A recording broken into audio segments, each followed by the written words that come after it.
Hi കൂട്ടുകാരെ, hi please load.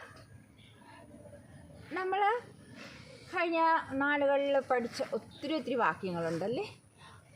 അത് നമുക്ക് അതിൽ ചിലതൊക്കെ ഗാനരൂപത്തിലാക്കി നമുക്കിന്നതൊക്കെ ഓർത്താലോ. ഒന്നാമതായിട്ട് ഗലാത്യർ 5:22-23 നമ്മൾ ആത്മാവിൻ്റെ ഫലം എത്രയുണ്ട്? 9 അല്ലേ. ആത്മാവിൻ്റെ ഫലമോ സ്നേഹ, സന്തോഷം, സമാധാനം, ദീർഘക്ഷമ, ദയ, പരോപകാരം, വിശ്വസ്തത, സൗമ്യ, ഇന്ദ്രിയാജയം.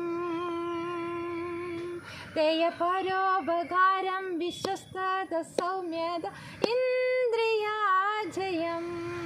ഗലാത്യർ 5:22-23 വാക്യങ്ങൾ. കർത്താവ് നമ്മെ സൃഷ്ടിച്ച വിധം ഓർക്കാം. യഹോവയായ ദൈവം നിലത്തെ പൊടി കൊണ്ട് മനുഷ്യനെ നിർമ്മിച്ചിട്ട് അവൻ്റെ മൂക്കിൽ ജീവശ്വാസം മോദി മനുഷ്യൻ ജീവനുള്ള ദേഹിയായി തീർന്നു. ഉൽപ്പത്തി 2:7. ഇനി നമുക്ക് 1 പത്രോസ് 1:24-25 ഓർത്താലോ. 1 പത്രോസ് 1:24-25. 1 പത്രോസ് 1:24-25. സകല ജഡവും പുല്ലുപോലെയും അതിൻ്റെ ഭംഗിയെല്ലാം പുല്ലിൻ്റെ പൂ പോലെയും ആകുന്നു. പുല്ലുവാടി പൂതെന്നു കർത്താവിൻ്റെ വചനമോ എന്നേക്കും നിലനിൽക്കുന്നു. 1 പത്രോസ് 1:24-25. 2 കൊരിന്ത്യർ 5:11 നാം കാണുന്നു പുതിയ സൃഷ്ടിയെക്കുറിച്ചല്ലേ. ഒരുത്തൻ ക്രിസ്തുവിലായാൽ അവൻ പുതിയ സൃഷ്ടിയാകുന്നു. പഴയത് കഴിഞ്ഞു പോയി, ഇതാ അത് പുതുതായി തീർന്നിരിക്കുന്നു.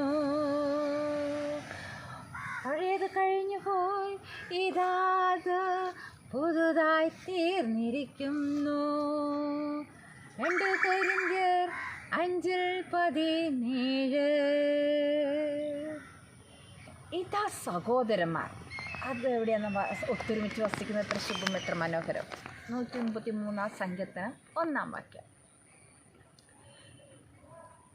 ഇതാ സഹോദരന്മാർ ഒത്തൊരുമിച്ച് വസിക്കുന്നത് എത്ര ശുഭവും എത്ര മനോഹരവുമാകുന്നു. സങ്കീർത്തനം 133:1. അവൻ നിങ്ങൾക്കായി കരുതുന്നതാകയാൽ നിങ്ങളുടെ സകല ചിന്താകുലവും അവൻ്റെ മേലിട്ടുകൊള്ളുവിൻ. 1 പത്രോസ് 5:7 വാക്യം. ഈ കർത്താവ് എന്നും നമ്മളോട് പറയുന്നു ഭയപ്പെടേണ്ടാണ്. നമുക്കത് ഓർക്കാം. യെശയ്യാവ് 41:10. യെശയ്യാവ് 41:10. നീ ഭയപ്പെടേണ്ട, ഞാൻ നിന്നോട് കൂടെയുണ്ട്.